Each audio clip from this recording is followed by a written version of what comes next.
Cirebon. Cirebon adalah sebuah kota dan kabupaten di Provinsi Jawa Barat, Indonesia. Kota Cirebon terletak di pesisir utara Pulau Jawa, tepatnya di jalur Pantura yang menghubungkan antara Jakarta, Semarang, dan Surabaya. Kota ini memiliki luas 39,48 km persegi. Sedangkan Kabupaten Cirebon terletak di ujung timur Provinsi Jawa Barat yang menjadi pintu gerbang masuk Provinsi Jawa Barat dari wilayah timur Pulau Jawa, memiliki luas 984,52 km persegi. Cirebon juga dikenal sebagai kota wali karena berperan penting dalam penyebaran agama Islam di Nusantara, khususnya di Jawa Barat. Di Cirebon terdapat makam Syekh Syarif Hidayatullah yang merupakan salah satu wali Songo di Gunung Jati. Tidak hanya itu, Cirebon juga terkenal akan kekayaan pada keratonnya. Salah satunya ada Keraton Kasepuhan yang dibangun pada tahun 1430 Masehi oleh putra mahkota Pajajaran Pangeran Walangsungsang atau dikenal sebagai Pangeran Cakrabuana. Keraton Kasepuhan sebelumnya dikenal dengan nama Keraton Pakungwati. Nama ini diambil dari Ratu Ayu Pakungwati yang merupakan putri dari Sunan Gunung Jati yang menikah dengan anak Pangeran Cakrabuana yang merupakan pendiri Cirebon. Pemimpin pertama pada Keraton Kasepuhan yakni Syekh Syarif Hidayatullah atau yang biasa kita kenal sebagai Sunan Gunung Jati. Pada masa keemasannya, Cirebon bernama Carubanagari atau berarti negara Cirebon pada abad ke-15. Sejarah berdirinya Keraton Kasepuhan Cirebon, yang mana pada awalnya Keraton Cirebon yang bernama Keraton Pakungwati, ya. Keraton sebelum nama keraton ini Kasepuhan, Keraton Cirebon namanya Keraton Pakungwati yang dibangun pada tahun 1430 Masehi oleh putra mahkota dari Keraton Pajajaran yang bernama Pangeran Walangsungsang. Pangeran Walangsungsang juga nama lainnya adalah Pangeran Cakrabuana. Dan Pangeran Walangsungsang atau Cakrabuana, beliau sebetulnya putra mahkota Kerajaan Pajajaran, penerus tahta dari Prabu Siliwangi. Tetapi Pangeran Cakrabuana atau Walangsungsang itu sentuh hatinya untuk mendirikan kerajaan di Cirebon, meninggalkan kerajaan Pajajaran. Nah, keratonnya diberi nama Keraton Pakungwati, yaitu mengambil nama putrinya. Pangeran Walangsungsang atau Pangeran Cakrabuana mempunyai anak perempuan yang cantik rupawan, namanya Ratu Ayu Pakungwati, yang kemudian setelah kerajaan berdiri dan diterapkan nama kerajaannya itu Pakungwati. Nah, Keraton Pakungwati setelah berdiri itu diserahkan kepada keponakannya sekaligus menantunya, yaitu kepada Syarif Hidayatullah. Jadi pemimpin kerajaan Cirebon yang pertama adalah Syarif Hidayatullah. Beliau seorang raja, seorang pemimpin negara, dan juga Syarif Hidayatullah seorang ulama besar, salah satu dari 9 wali atau wali Songo, yang mana gelar walinya yaitu Sunan Gunung Jati. Di kerajaan Cirebon pertama kali dipimpin oleh Raja Aulia Utuh Umarah, yaitu Syarif Hidayatullah yang bergelar Sunan Gunung Jati.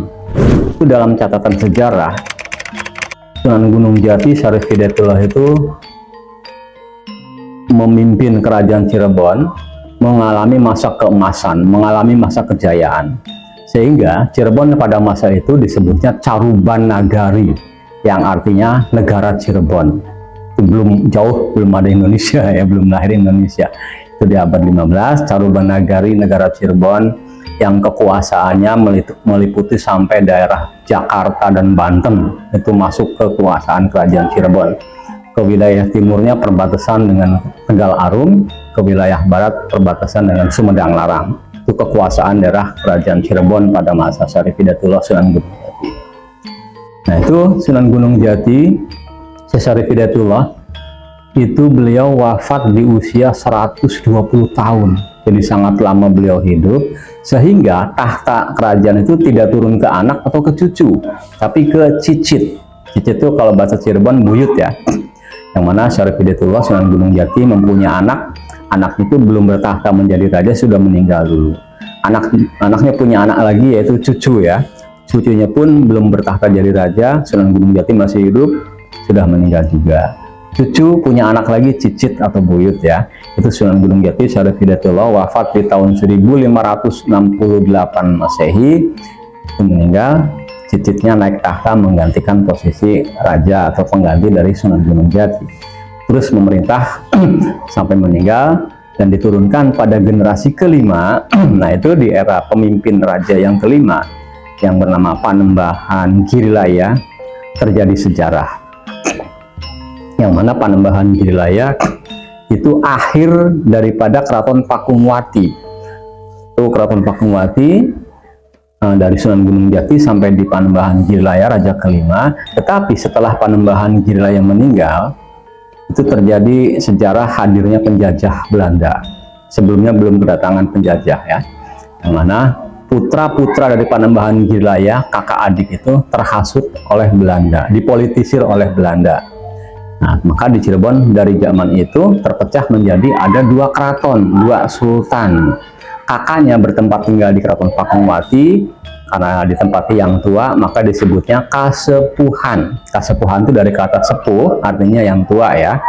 Yang sebagai sultan kasepuhan pertama bernama Pangeran Samsudin Martawijaya. Kemudian adiknya itu menempati keraton yang namanya Kanoman. Kanoman itu dari kata enom. Enom artinya muda ya. Itu Sultan Kanoman pertama yang bernama Pangeran Badridin Kartawijaya.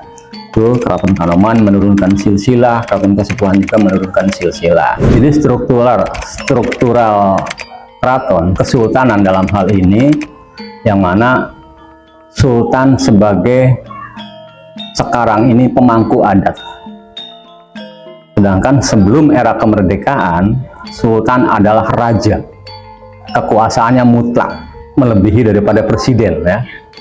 Kalau presiden melalui demokrasi pemilihan ada masa waktunya. Kalau di Indonesia 5 tahun sekali ada pemilihan presiden ya. Kalau terpilih jadi, kalau enggak ya sudah selesai. Tetapi raja itu jabatannya seumur hidup sampai akhir hayat, sampai meninggal, dan akan digantikan oleh putra mahkota ya. Jadi struktur daripada pemerintahan keraton dipimpin oleh sultan secara turun temurun.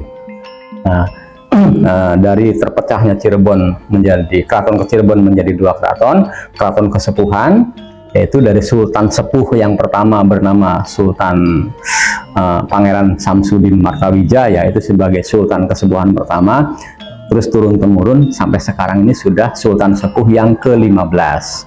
Sedangkan nama-namanya nanti ada bisa lihat sendiri di dalam museum tuh ada strukturnya ya, nama-nama itu sultan-sultan yang menjabat di keraton kesepuhan. Sedangkan di Kanoman ada sendiri gitu ya. Itu merupakan struktural daripada jabatan sultan yang akan digantikan oleh anak laki-laki yang pertama. Jadi sultan itu harus punya anak laki-laki dimanapun keraton ya. Jadi kalau sultan nggak punya anak laki-laki, anaknya perempuan semua, ya itu tidak bisa mewarisi tahta raja atau sultan ya, karena dari sistem keislaman ya yang memimpin itu adalah yang laki-laki. Keraton kesepuhan yang sampai sekarang masih bisa kita kunjungi, luasnya ada kurang lebih 25 hektar yang masih terjaga dengan baik dan keturunannya masih ada. Lokasinya berada di Jalan Kesepuhan, kelurahannya juga Kesepuhan, kecamatannya Lemah Wungkuk, Kota Cirebon, Jawa Barat. Itu sejarah singkat tentang berdirinya Keraton Kasepuhan Cirebon. Keraton Kasepuhan merupakan salah satu keraton yang kaya akan seni dan kebudayaannya. Salah satunya ada Gamelan Sekaten. Sekaten berasal dari kata syahadatain atau memiliki makna dua kalimat syahadat. Gamelan Sekaten merupakan hadiah dari Sultan Demak yang kini sudah berusia sekitar 600 tahun.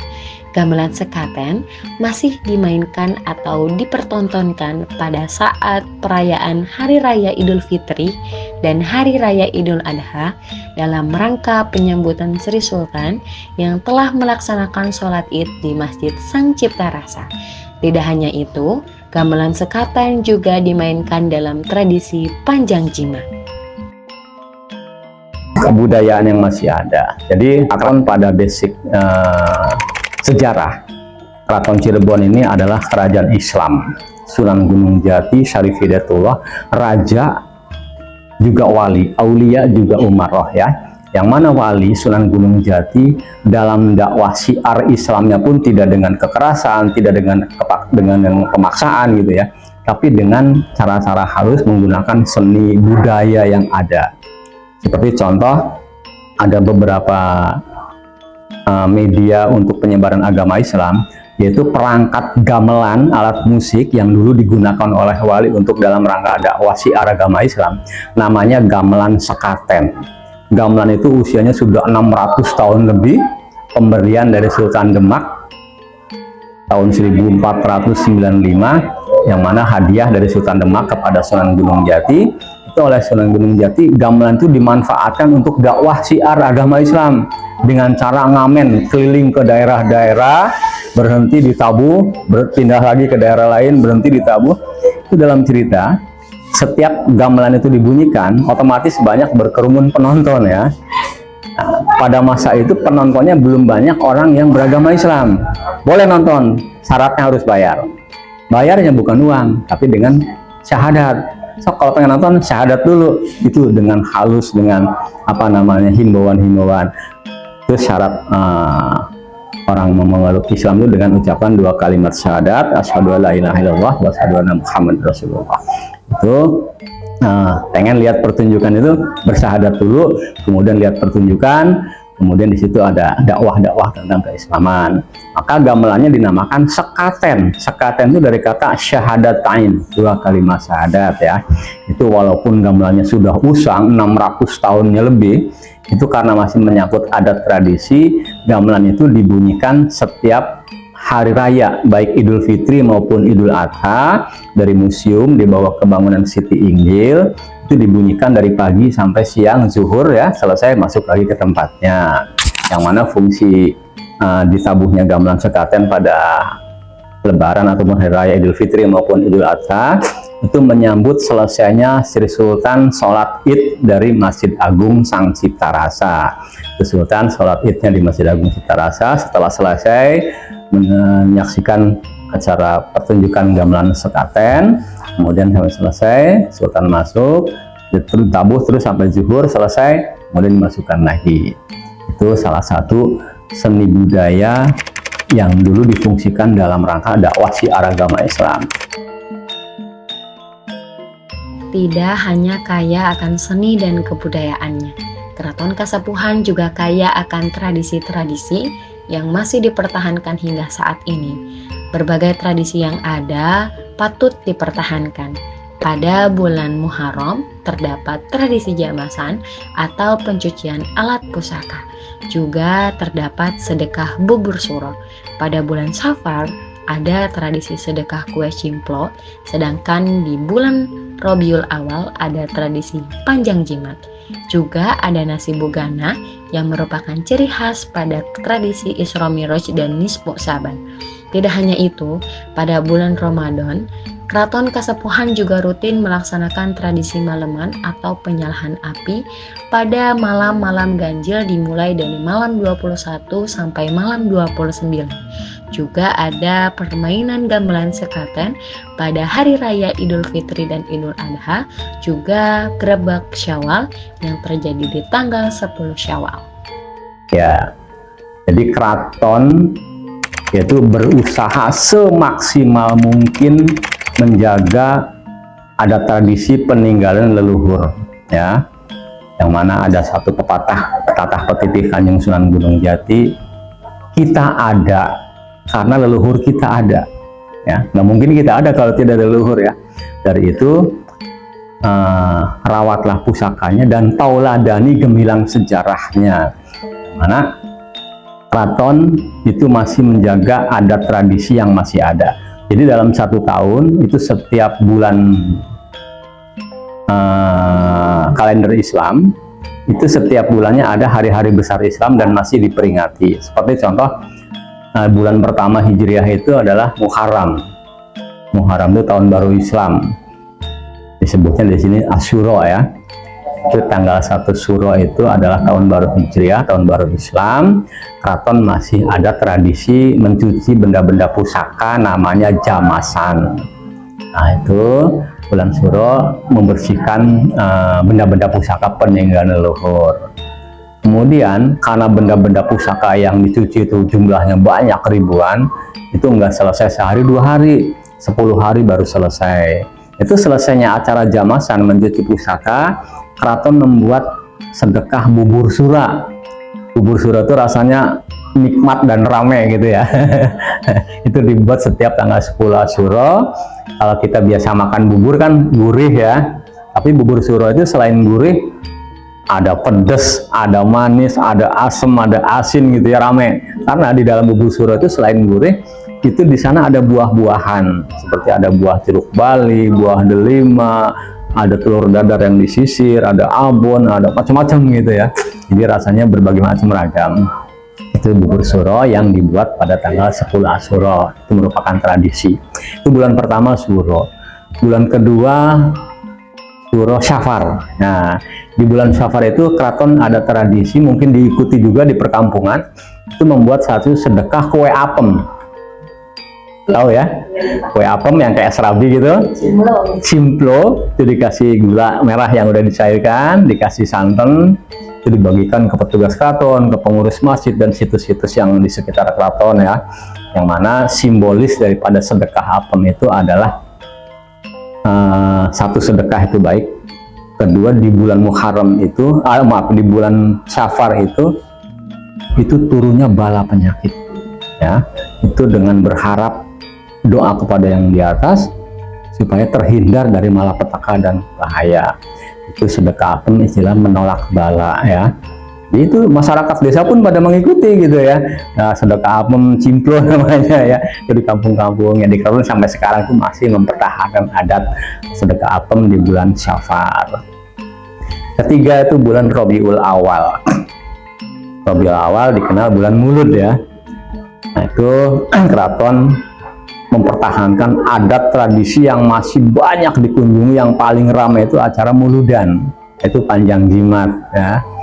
Itu acara Muludan tanggal 12 Rabiul Awal yang sampai sekarang masih menjaga adat tradisi, yang acara itu sudah diadakan semenjak zaman wali turun temurun sampai sekarang. Dan di perkembangan zaman sekarang ini tambah tahun tambah kesini itu makin ramai. Makin ramainya apa? Pengunjung makin banyak, jadi tempat destinasi wisata. Itu efeknya Cirebon jadi ramai, hotel-hotel juga penuh dengan orang-orang nginep di Cirebon ya.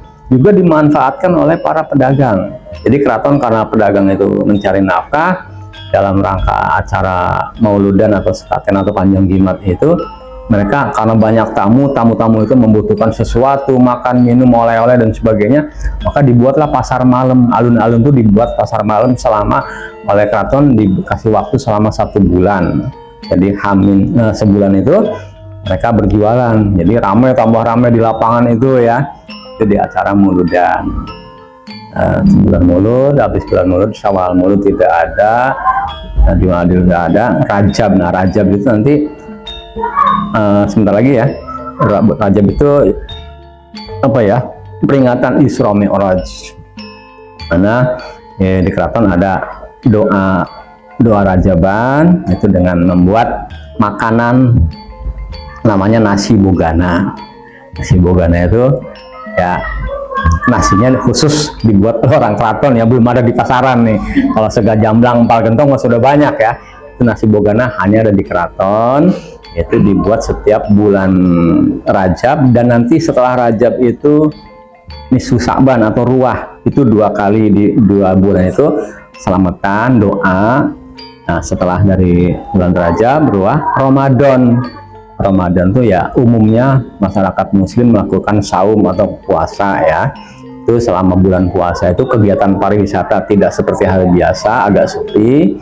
Khususnya di situ di bidang keagamaan, keislaman, masyarakat berpuasa, kemudian taraweh, kemudian ada apa namanya ngaji itu apa namanya, tadarus kalau malam ya. Nah itu selama 1 bulan ada kegiatan itu, dan di H-10 sebelum selesai Ramadan itu di malam-malam ganjil, contoh malam 21, malam 23, malam 25, malam 27, malam 29, itu ada tradisi namanya maleman. Maleman tuh khusus di keraton, dan kerabat-kerabat yang masih mengikuti keraton itu di malam-malam ganjil itu menyalakan api. Ya, kalau dulu sih pakainya apa ya? Gelepak itu dari kayak piring tanah kayak buat tahu gejrot tuh. Dikasih minyak kelapa, dikasih sumbunya kapas, dinyalakan, ditaruh di sudut-sudut keraton. Kemudian sekarang sih sudah pakainya lilin gitu. Jadi dibakar setiap malam-malam ganjil. Kemudian ada doa yang mana berharap di malam-malam ganjil itu akan turunnya Lailatul Qadar. Ya, nggak ada yang tahu ya Lailatul Qadar malam diganjil tanggal berapa, nggak ada yang tahu. Itu disiapkan di malam-malam ganjil itu. Ada satu persiapan menyambut hadirnya Lailatul Qadar. Itu di malam-malam ganjil membuat tradisi maleman namanya ya. Nah, selesai Ramadan di 1 Syawal melakukan sholat id ya, itu Sultan beserta keluarga sholat id di Masjid Agung Citarasa, kemudian meninjau pertunjukan gamelan sekaten, dan di hari kedua Idul Fitri itu mengadakan open house. Open house itu silakan siapa saja yang mau bersilaturahmi dengan keluarga keraton itu terbuka untuk umum. Jadi di hari kedua Ramadan itu terbuka untuk masyarakat, famili, kerabat, bahkan masyarakat, bahkan para pengunjung keraton juga yang ingin silaturahmi di hari kedua Idul Fitri ya, atau Syawal, itu di bulan Syawal. Dan pada seminggu setelah 1 Syawal itu ada tradisi gerbegan namanya, gerbeg Syawal. Gerbeg Syawal itu Sultan dengan keluarga keratonnya melakukan ziarah kubur ke makam Sunan Gunung Jati. Jadi yang ramai di sana di makam Gunung Jati kalau Syawalan itu ya. Nah di situ ada tradisi gerbeg Syawal namanya. Setelah Syawal, Hafid tidak ada, Zulkaidah atau Raya Agung, Idul Adha umum sama seperti di mana itu di Raya Agung ataupun Idul Kaidah itu ada penyembelihan hewan kurban ya yang dibagikan dengan masyarakat sekitar. Ya udah, jadi Raya Agung itu bulan ke-12 ya. Ya itu tradisi-tradisi yang masih berusaha dilestarikan. Keraton sebagai titik pancar menjadi pedoman dalam masyarakat menjalani dan memaknai tradisi budaya yang mempunyai nilai filosofi di setiap detaknya. Hingga sekarang, seni budaya itu terus menggema dan tidak pernah surut, bahkan terus berkembang mengikuti zaman, namun tetap dengan pakem-pakem yang tidak boleh hilang. Keraton Kasepuhan bukan sekedar saksi bisu perjalanan sejarah, tetapi juga penjaga warisan budaya, seni dan tradisi yang abadi, melalui nilai-nilai luhur yang diwariskan dari generasi ke generasi. Keraton ini mengajarkan kita untuk menghargai jati diri, merawat kebersamaan, dan melestarikan warisan nenek moyang. Semoga jejak-jejak sejarah ini terus menjadi inspirasi, menghubungkan masa lalu, masa kini, dan masa depan dengan harmoni yang abadi.